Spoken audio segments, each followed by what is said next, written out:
두부를 먹어라. 콩은 먹지 말라. 과일을 많이 먹으면 과당이 돼가지고 이것이 간지방이 되는 거예요. 그러니까 여러분이 단 과일을 먹으면 포도당을 많이 먹는 것보다는 과당을 많이 먹게 되는 거예요. 철분제를 먹었는데 그때 브로콜리를 먹었다. 그러면 철분제 효과가 없어요. 항산화제라고 많이 얘기를 하는데 그게 식품으로서의 항산화제 작용은 별로 없습니다. 차라리 복분자 이런 게 더 나아요. 블루베리보다. 그 중에서 제일 나쁜 놈이 블루베리예요. 건강에 안 좋다던 고기가 슈퍼푸드라는 게 사실인가요? 네. 그러니까 식품에는 두 가지 큰 축이 있어요. 두 가지 큰 이론이. 하나는 식물성을 먹어라. 하나는 고기를 먹어라. 두 가지 이론이 있는데 케토제닉에서는 고기를 먹어라가 답입니다. 고기를 먹어라. 다양한 고기. 그러니까 뭐 이제 일반적으로 고기를 먹을 때는 생선을 먹어라. 아니면 피가 없는 하얀 고기, 닭고기를 먹어라. 이렇게 얘기를 하는데 케토제닉에서는 그런 건 다 쓸데없는 소리다. 그냥 아무 고기나 고기를 먹어라. 대신 탄수화물을 적게 먹어라. 이게 답입니다. 그 이론은 여러 가지가 있는데 고기를 먹지 말라고 하는 그룹은 콜레스테롤 때문에 그렇습니다. 근데 이 고기를 먹으라 하는 그룹은 당을 먹으면 인슐린이 올라가잖아. 그러니까 고기를 먹고 탄수화물 먹지 말아야지. 이러한 두 가지 큰 이론이 있는데 요즘 세상에는 제 생각에는 탄수화물을 좀 적게 드시고 고기를 드시는 게 좋습니다. 그럼 탄수화물을 어디까지 낮추는 게 좋으냐? 우리나라 식단에는 우리나라 보건복지부에서 발표하는 거에서는 탄수화물이 55% 이상입니다. 그런데 제 개인적인 생각과 그리고 케토하는 사람의 생각으로는 20%로 낮춰도 된다. 이 얘기는 존스 홉킨스에서도 수용을 하고 있습니다. 그래서 고기를 드시는 게 오히려 탄수화물을 드시는 것보다 당뇨병, 대사질환이 있는 분은 현명한 선택입니다. LDL 콜레스테롤이 어떤 사람이 더 많이 올라가냐면 탄수화물을 많이 먹는 사람이 더 올라가는 거예요. 탄수화물보다 오히려 고기가 더 난데 라는 거를 데이브 펠트만이 계속 연구하고 있는데 또 한 사람 니콜라스 노르비치라고 하는데 이 사람은 이제 옥스퍼드 대학에서 영양학으로 박사를 받고 하버드 의대를 들어갔어요. 이 사람은 자기가 장에 염증성 대장 질병이 있어가지고 어떻게 모든 사람이 다 반대했는데 케토를 먹으니까 좋아지는 거예요. 월터 일렛하고 집을 방문해가지고 디베이트를 해요. 그러니까 단상 토론을 하는 거죠. 그거를 유튜브로 공개를 했어요. 그게 뭐냐면 니콜라스 노르비치는 선생님은 이제 교수님이죠. 교수님은 평생 식물성 먹으라고 했는데 저는 그거 먹다가 어렸을 때 만성대장병 걸려가지고 아주 죽을 뻔했습니다. 그러고 나서 고기를 먹었습니다. 고기를 먹고서 했더니 이제 LDL 콜레스테롤 많이 올라가는 그런 20% 그룹에 들어가 있으나 저는 건강하게 살고 있습니다. 또 하나 이제 이 사람이 이제 의과대 학생이니까 자기 몸을 가지고 한 거예요. 약이 스테틴이라는 약이 너무나 잘 들어요. 모든 사람한테 LDL 콜레스테롤을 낮추는 스테틴이라는 약을 처방을 해요. 이거는 20세기 최고대의 약이라고 되어 있어요. 그래서 이거는 기적 같은 약으로 되어 있어요. LDL 콜레스테롤이 나쁜 게 아니고 이것이 대사 과정에 있는 물질이다. 그 오레오 쿠키 있잖아요. 그걸 먹고서는 스테틴을 먹고 혹은 오레오를 먹고 어떤 게 더 LDL 콜레스테롤 잘 떨어지는지를 실험을 했는데 결과는 오레오가 완승이에요. 그러니까 무슨 말이냐? 오레오는 당에 다시 이걸 갖다가 이제 고기를 먹지 말라고 하는 사람들한테 얘기를 적용을 시키면 고기를 먹고 LDL 콜레스테롤 좀 높아진다 해도 그게 우리 몸에 큰 문제가 안 된다. 그게 너무 걱정하지 말고 고기를 많이 드셔라 하는 게 답입니다. 그거 이제 LDL 거기만 너무 얘기를 맞췄는데 비타민은 이제 채소에 많이 있는 거로 되어 있어요. 야채. 이제 특히 이제 비타민 C 이런 거는 이제 많이 이제 채소에 많이 들어있는 거로 되어 있는데 대신 비타민 B12는 채소에는 없습니다. 그래서 비가 나는 사람들은 반드시 먹어야 되는 게 비타민 B12예요. 이건 고기에만 있어요. 고기에만. 자, 그런데 또 하나는 이 비타민 C는 이제 주로 이제 뭐 레몬 주스 이런 데 있다고 되어 있는데 그래서 저도 이제 레몬 주스를 아침마다 먹는데 문제는 간을 먹으면 모든 비타민이 다 보충이 될 수 있어요. 간에. 미국 사람들은 간을 잘 안 먹습니다. 근데 이제 육식을 하는 사람들은 야채를 적게 먹기 때문에 간을 먹으라고 해요. 간을 먹으면 우리 몸에 필요한 모든 비타민을 다 공급해 줄 수가 있습니다. 또 하나, 더 이제 슈퍼푸드에서 더 중요한 내용은 뭐냐면 애기. 그냥 임산부. 제 애도 이제, 저의 딸도 지금 이제 임신 중인데, 그래서 그 딸한테 제가 얘기를 했어요. 너 반드시 고기 먹어야 된다. 임산부는. 왜냐면 여러 가지 필요한 비타민이고 여러 가지가 있는데 그게 이 식물성만 먹어서는 안 된다. 식물성만 가지고는 흡수율도 낮고 안 된다라고 해서 꼭 먹어야 한다고 얘기를 하고요. 우리가 브레인 쪽에서 보면 이 EPA, DHA 그러니까 여러분들이 이제 오메가3를 먹으면 거기에 EPA하고 DHA가 쓰여 있어요. 근데 거기에 그거는 식물성에서는 없습니다. 식물성에는 EPA하고 DHA가 없어요. 그거는 반드시 동물성에만 있어요. 그런데 이제 식물성 주장하는 월터 빌렛 하버드 교수님은 어떻게 얘기를 하느냐. 경과를 먹어라. 경과를 먹으면 알파 리놀렉 애시드라는 게 있는데 그것이 우리 몸에서 이제 생화학적으로 EPA하고 DHA로 바뀝니다. 그런데 그 바뀌는 율이 5%가 안 돼요.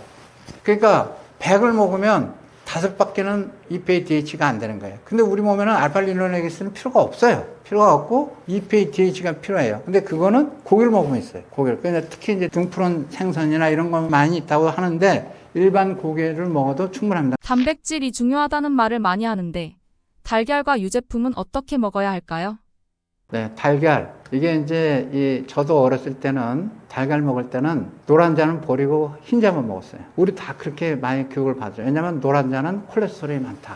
콜레스테롤 먹으니까 먹지 말라. 미국 하버드 그룹에서 그렇게 가르쳐 주니까 우리가 거기 따라간 거죠. 그러니까 아무 생각 없이 그냥 따라간 거예요. 근데 많은 연구를 해보니까 그건 아니다. 달걀에 있는 콜레스테롤을 많이 먹어도 콜레스테롤이 안 올라간다. 왜냐하면 외부에서 섭취를 하면 우리 몸에서 콜레스테롤 합성이 떨어지기 때문에 전체 양은 큰 변화가 없다라는 게 최근에 밝혀지고 이제 그런 게 밝혀지고 난 다음에 미국 심장학회에서도 콜레스테롤 먹는 거를 너무 거부하지 말라 이렇게 됐어요. 그래서 하버드 대학 의과대 학생 노르비치가 720개를 먹었다 그랬잖아요. 이거는 어마어마한 챌린저예요. 여태까지 기존 의사들의 주장에 하루에 그러니까 24개를 먹은 거 아니에요. 예. 근데 하버드 월터 윌렛이라는 분은 2개까지만 허용을 했어요. 근데 이 친구는 24개를 먹었어요. 그러니까 달걀은 그냥 좀 5-6개까지 드셔도 된다. 그런데 여러분들이 TV를 자세히 보고 거기 아침마다 이제 이렇게 그 컨설팅 해주는 의사 선생님들은 2개까지 드시라고 합니다. 2개까지. 그래서 제 개인적으로는 노른자하고 해서 뭐 4-5개 드셔도 되는데 좀 많이 먹으면 좀 냄새가 나요. 달걀에서. 그러니까 여러분이 드시고 싶은 만큼 드시면 됩니다. 그리고 우유는 조금 달라요. 우유는 이제 이 달걀하고 조금 다른 게 그러니까 이 우유는 여기에 락토스라는 게 있어요. 락토스.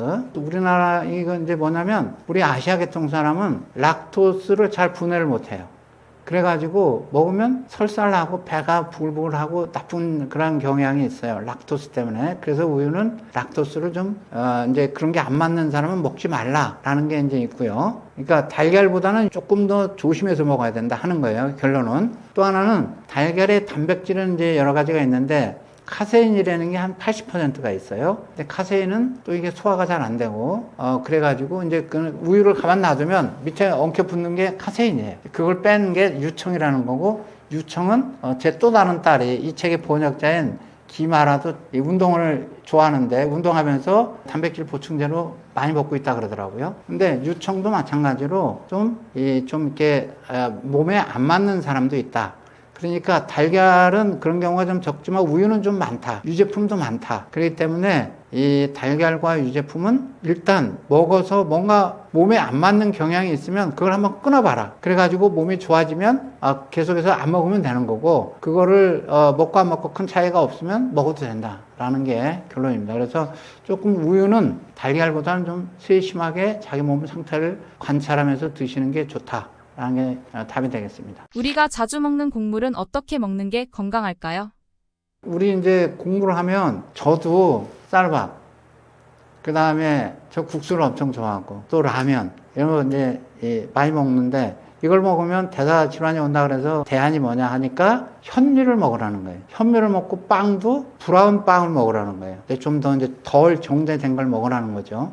그래서 저는 이제 아무 생각 없이 그걸 먹으면서도 과연 이게 과연 그럴까? 이런 의문이 들었는데 연속 혈당 측정기가 나오면서 우리나라에서도 이제 당뇨병 의사 선생님들이 자기 몸을 가지고 테스트를 하는 분들이 있어요. 이분들이 보고서는 무슨 얘기를 하냐면 이거 현미 먹었는데 이게 인슐린 이게 백미 먹은 거랑 거의 비슷하게 올라가는데 이런 얘기들을 하는 거예요. 그래서 결론은 뭐냐? 이게 연속 혈당 측정기를 보면은 이 여러 가지 곡물은 여러 가지 방법으로 먹어도 큰 차이 없이 아마 혈당이 올라갈 거다. 그러면 이제 어떻게 먹는 게 좋으냐? 그 대안으로는 이제 많은 사람들이 먹는 순서를 조절해라. 그러니까 야채를 많이 먹어라. 또 그 다음에 고기를 먹어라. 그리고 난 다음에 먹으면 곡물은 양도 줄어들 뿐만 아니고 소화하는 게 좀 늦어질 테니까 이제 그렇게 해서 혈당을 올리는 것을 예방할 수 있을 거다라는 생각을 그렇게 이제 주장을 하고 있습니다. 순서가 중요합니다. 야채 드시고 고기 드시고 그리고 나서 이제 이 곡물로 드시는 게 좋다. 순서를 거꾸로 가면 안 된다. 네. 그리고 곡물은 양을 줄이는 게 좋다.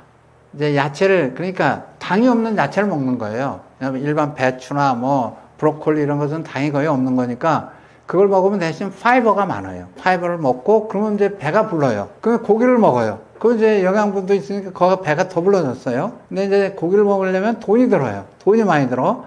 그게 이게 약간 문제예요. 그리고 또 살생을 싫어하는 사람도 있고 이제 또 이런 문제가 있는데 그리고 나서 곡물을 먹으면 이제 첫째 배가 불러서 많이 못 먹게 되고 둘째 이제 여러 가지 이 파이버가 탄수화물을 흡수하는 걸 좀 방해를 해가지고 당 스파이크가 안 된다. 당이 이제 혈당이 확 올라가질 않는다.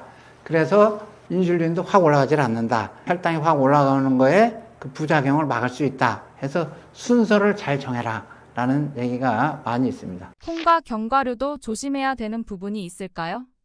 네. 이제 콩. 저는 어렸을 때 고기를 안 먹고 콩을 무지하게 좋아했어요. 지금도 두부를 굉장히 좋아합니다. 어떻게 보면 고기보다 더 좋아하는데 이게 그 미국 애들이 그러니까 어떤 음식을 먹었을 때 어떤 음식에 있는 단백질을 먹었을 때 어떤 게 소화가 잘 되느냐 우리 몸에 더 흡수가 잘 돼가지고 더 잘 활용이 되느냐 라는 거를 연구한 그런 결과가 있어요. 그걸 뭐냐면 일단은 이 고기가 식물성 단백질보다 흡수율이 훨씬 높아요. 그러니까 고기가 좋은 거예요. 그리고 이 콩에는 뭐 여러 가지 이제 아미노산이라는 게 있는데 아미노산의 일부가 고기보다 좀 모자라요. 그게 이제 고기를 먹어야 된다고 하는 사람들의 주장이에요. 그러니까 콩보다 콩에 있는 단백질은 질이 떨어진다. 그리고 콩의 일부 콩은 흡수가 안 된다. 그러니까 콩을 유일하게 고기하고 버금가게 흡수시킬 수 있는 방법은 두부를 많이 먹는 거다. 그러니까 두부를 먹어라. 콩은 먹지 말라. 그리고 생콩을 먹으면 사람이 잘못하면 죽습니다. 독성물질 때문에. 그러니까 항상 콩은 익혀 먹어야 돼. 그러니까 무슨 말이냐면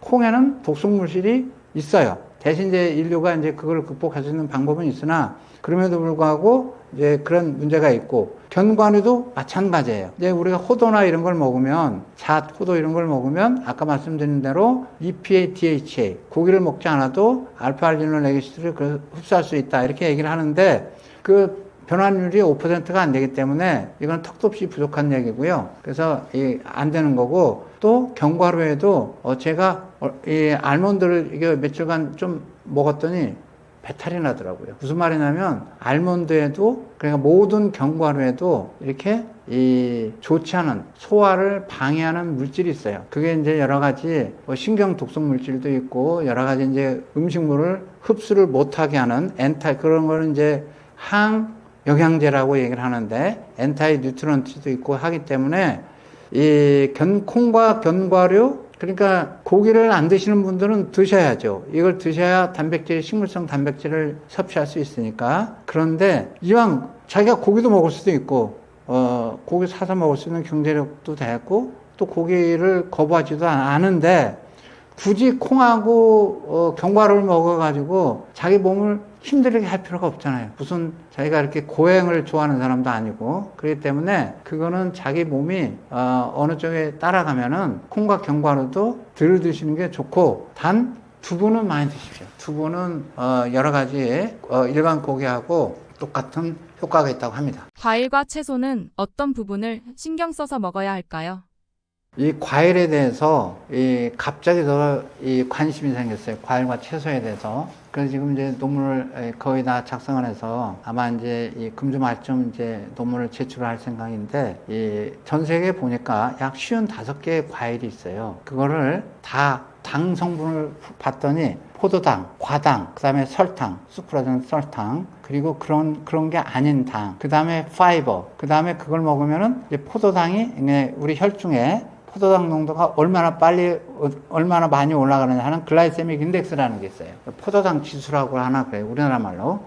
그게 다 이제 퍼블릭하게 공개된 미국에서 나온 공신력 있는 데이터가 있어요. 그래서 저희들이 이제 과일에 대해서 했는데, 과일마다 신기하게도, 물론 이제 과일도 이제 산지에 따라서 다르고, 또 이 과일 같은 산지라도 과일 하나가 다 다르지만, 이건 평균치입니다. 평균치를 보면 과일에도 우리가 그냥 일반 과일이다 그러면 그냥 과일을 먹는 줄 아는데 그게 아니에요. 과일 속에 포도당량과 과당량이 제각각 달라요. 근데 과일은 왜 과당이라는 말은 무슨 말이냐면 과일 속에 있는 당이기 때문에 과당이라고 해요. 영어는 프럭토스라고 그래요. 프루트에서 나온 과당, 프럭토스라고 그러는데 과당을 먹으면 그게 바로 간 지방이 된다라는 걸 말씀을 드렸잖아요. 그러니까 과일을 많이 먹으면 과당이 돼가지고 이것이 간지방이 되는 거예요. 그러니까 우리가 단 거, 포도당보다는 과당이 답니다. 그러니까 여러분이 단 과일을 먹으면 포도당을 많이 먹는 것보다는 과당을 많이 먹게 되는 거예요. 그리고 사탕이 달잖아요. 사탕이 단 거는 과당이 많기 때문에 사탕이 과당이에요. 그러니까 사탕을 먹으면 안 돼요, 여러분들. 그 다음에 설탕을 먹으면 달잖아요. 설탕은 포도당하고 과당이 두 개가 붙어있기 때문에 과당 때문에 단 거예요. 과당이 훨씬 포도당보다 답니다. 그러니까 뭐냐면 여러분들이 생각해보면 감자를 주로 먹으면은 감자는 그렇게 달지는 않아요. 왜냐하면 그건 주로 포도당 분자가 연결되어 있기 때문에. 그래서 과일의 제 개인적으로는 글라이세믹 인덱스, 포도당 지수는 포도당에 의해서 결정이 되기 때문에 과일의 포도당량을 조사를 해보면 우리가 쉽게 이 과일은 먹어야 되는 과일, 좀 덜 먹어야 되는 과일이 분류가 될 수 있을 거다라고 생각을 해서 그 데이터를 분석을 했어요. 근데 그게 틀렸어요. 전혀 아니에요. 그러면 전체 당분은 어떤가 할 때 전체 당분도 조금 적용이 되는데 잘 안 돼요. 그래서 뭐가 제일 맞냐면 전체 당분하고 나누기 섬유질 양을 나눈 게 그나마 제일 글라이세믹 인덱스를 잘 나타내줘요. 근데 문제는 그게 그렇게 되면 그러니까 사람들은 흔히 말하게 당하고 섬유질을 얘기를 거예요. 우리가 가공된 식품을 먹을 때 야채 같은 걸 좀 먹으라고 했잖아요. 그 먹는 이유가 파이버라 그랬잖아요. 파이버. 그러니까 당하고 파이버를 먹으면 그 두 개가 결정적이면은 이게 소위 말해서 당 지수가 이게 그 혈당 지수가 거기에 이렇게 같이 비슷하게 나와줘야 돼요. 그런데 과일마다 제각각이에요. 그렇게 55가지를 분석을 하고 또 우리가 많이 먹는 그런 과일 한 20개를 다 분석을 해봤는데 따로따로 분석을 해봤는데 하나도 안 맞아요. 맞는 게 한 20% 정도밖에 안 돼요. 무슨 말이냐면 사람들이 그렇게 중요하게 얘기하는 전체 카보하이드레트 양 그리고 파이버 양 이것만 가지고 우리가 여러분들의 당 지수를 결정할 수 있느냐 아니라는 거예요. 만만치 않다. 그래서 일단은 과일의 경우에 당 지수가 높은 건 빼야 되겠다 라는 거예요. 거기에 뭐 파이버가 많으니까 괜찮아 이런 생각하지 마라. 당이 적으니까 괜찮아 이런 생각하지 마라. 일단 뭔지 모르겠지만 어느덧 팩터가 또 다른 요인이 있어서 반드시 과일 드실 때 글라이세믹 인덱스라는 그 당 지수라는 걸 좀 참고해서 드시는 게 좋겠다 라는 게 첫 번째 과일을 드실 때 조심해야 될 점이고요. 이제 채소는 일단은 이제 일반적으로는 당 지수가 낮죠. 일반적으로 낮고 당 양도 낮고 파이버가 섬유질이 많아요. 그러니까 이제 일반적으로는 이제 잘 익혀서 드시면 좋은데 경우에 따라서는 채소에는 어마어마한 독성이 숨겨져 있을 수 있다. 그리고 우리가 예를 들어서 철분제를 먹었다. 내가 빈혈인데 철분제를 이제 여자들 경우에 먹는 경우가 많거든요. 철분제를 먹었는데 그때 브로콜리를 먹었다. 그러면 철분제 효과가 없어요. 그런 식으로 이게 이 채소 중에서도 항영양제, 영어로 엔타이 뉴트런트라고 하는데 그 엔타이 뉴트런트가 있으면 항영양제가 있으니까 그런 거를 굉장히 잘 살펴서 드셔야 된다. 제가 이제 55개 데이터를 가져오지를 못해가지고 아직도 저희들이 발표한 논문이 아니어서 그냥 아주 흔하게 말씀을 드리면 수박. 그건 이제 대개 그 의사 선생님들도 그렇게 얘기합니다. 수박 많이 먹지 마라. 당 지수가 굉장히 높다. 근데 당분이 그렇게 많지 않아요. 수박에 사실은. 그리고 파이버가 좀 적긴 해요. 근데 또 하나 우리가 블루베리 있잖아요. 이제 한때는 블루베리가 그냥 막 너무너무 유행해가지고 저도 많이 먹었어요. 그냥 먹으라고 하니까 뭐 제가 이걸 연구하는 사람도 아니고 그러니까 먹었어요. 근데 이걸 조사를 해보니까 블루베리는 중간치예요. 블루베리 많이 먹으면 안 돼요. 대신 블랙베리는 또 먹어도 돼요. 또 딸기 있죠. 저는 딸기를 안 먹었어요. 왜냐면 딸기를 먹으면 뭔지 달콤해가지고 당이 많아가지고 당 스파이크가 일어나지 않을까 해서 딸기를 안 먹었는데 딸기는 무지하게 좋은 식품이에요. 딸기는 드세요. 딸기 드시고 감 먹으면 안 돼요. 거기다 꽃감 이거 절대 안 됩니다. 꽃감 안 되고 그러니까 이 사과는 어떠냐? 저희들은 이제 또 사과를 아침마다 먹어요. 사과가 뭐 아침 먹으면 뭐 무지하게 건강에 좋은 식품이라서 먹는데 사과는 중말입니다. 사과가 당지수로 보면은 좋은 게 아니에요. 그러니까 딸기, 그 다음에 블랙베리, 그 다음에 이 뭐 하여튼 그런 종류가 하니까 배 이런 것도 중간밖에 안 돼요. 그 다음에 이제 이 키위도 우리가 흔히 이제 뭐 비타민 C가 많다 그래서 많이 먹잖아요. 골드 키는 안 돼요. 파란 키를 먹어야 돼요. 그러니까 노로우스만 그 골드 키는 달아요. 그거 먹으면 안 돼. 그 다음에 감, 수박. 이런 거는 조금만 드셔야 돼요. 그리고 모든 과일에 있어서 모든 과일이 말린 게 있어요. 건조물. 그거는 드시면 안 돼요. 건조물은 무조건 당지수가 무지하게 높아요. 그러니까 그거는 드시지 마시고 지금 말씀드린 게 꼭 이게 당하고 이 파이버 양에 의해서만 결정되는 건 아닌 글라이세믹 인덱스가 따로 나와 있어요. 그러니까 과일 드시면서는 글라이세믹 인덱스를 좀 참고하셔가지고 지금 말씀드리는 그러한 과일에 드시는 게 좋겠습니다. 그러니까 그거 먹으면 항산화제가 있다 그래가지고 무지하게 좋다고 얘기를 하잖아요. 블루베리가 이렇게 왜 이렇게 인기가 됐냐면 이 처음에는 이게 항산화 때문에 한 게 아니에요. 그냥 맛이 있으니까 장사들이 이제 고민을 한 거예요. 어떻게 팔아야 될 건가. 그런데 어떻게 하다 보니까 이제 항산화 물질이라는 게 있어가지고 이제 그거를 갖다가 이제 테스트 튜브상에서 이제 해보니까 그게 결과가 좋게 나온 거예요. 그래서 이제 미국 농림부에서 그걸 발표해 줬어요. 그러니까 이거 블루베리 장사들이 이걸 잘 안 팔리는데 그게 딱 나온 거예요. 그러니까 바로 활성산소 제거 능력 이 지수를 100% 활용한 거예요. 그래가지고 블루베리를 먹으면 우리 몸에 활성산소가 없어진다 해가지고 어마어마하게 세일을 해가지고 아주 폭발적으로 판매가 증가를 하게 돼요. 몇십 배가 증가해가지고 블루베리 먹는 사람이 무지하게 돈을 많이 벌게 된 거죠. 그게 장사 수완인 거예요. 이게 그러면 우리나라는 어떠냐? 이런 걸 다 테스트를 안 해보고 미국에서 이렇게 이 유명한 기관에서 해가지고 그 다음에 또 이제 유명한 사람이 해가지고 나오면 그걸 그대로 우리나라 그 장사들은 그걸 이용을 하는데 저 같은 사람도 그 얘기에 꼬박 속아가지고 무지하게 먹었잖아요. 이게 너무 많이 드시면 안 좋은 거예요. 그러면은 이제 나중에 그 대사질환이 생길 소지가 많아요. 생각보다 당지수가 높습니다. 그래서 이제 안 좋고 또 포도주도 그래요. 포도주도 그러니까 지중해 식단에서 지금은 이제 하버드에서도 그걸 뺐지만 옛날에는 지중해 식단에서 포도주를 딱 옆에다 그려놨어요. 와인 한 잔씩 해라. 그럼 거기에 폴리페놀이라는 게 많다. 그러니까 그걸 먹으면 이제 항산화 효과가 많으니까 좋다. 그래서 저도 이제 그냥 술 중에서 포도주를 그나마 먹기 때문에 포도주를 종종 먹는데 그거 먹으면서 그걸 가지고 항산화 작용을 나타내려면 하루에 포도주를 최소한 50병 이상 먹어야 돼요. 근데 한 잔 먹어가지고는 안 되잖아요. 그러니까 포도주도 말짱 꽝이다. 그래서 우리가 이렇게 식품으로 많이 알려져 있는 항산화제라고 많이 얘기를 하는데 그게 식품으로서의 항산화제 작용은 별로 없습니다. 네, 그래서 그런 거에 너무 그냥 자기가 좋아하면 조금씩 드시면 돼요. 근데 차라리 복분자 이런 게 더 나아요. 블루베리보다. 그 다음에 블록베리, 스트로베리. 그러니까 베리가 다 좋은 거 아닌데 대부분 좋은데 그 중에서 제일 나쁜 놈이 블루베리예요. 블루베리를 드지 마시고 다른 베리를 드세요. 차라리 스트로베리도 딸기도 스트로베리잖아요. 네, 이렇게 되어 있습니다.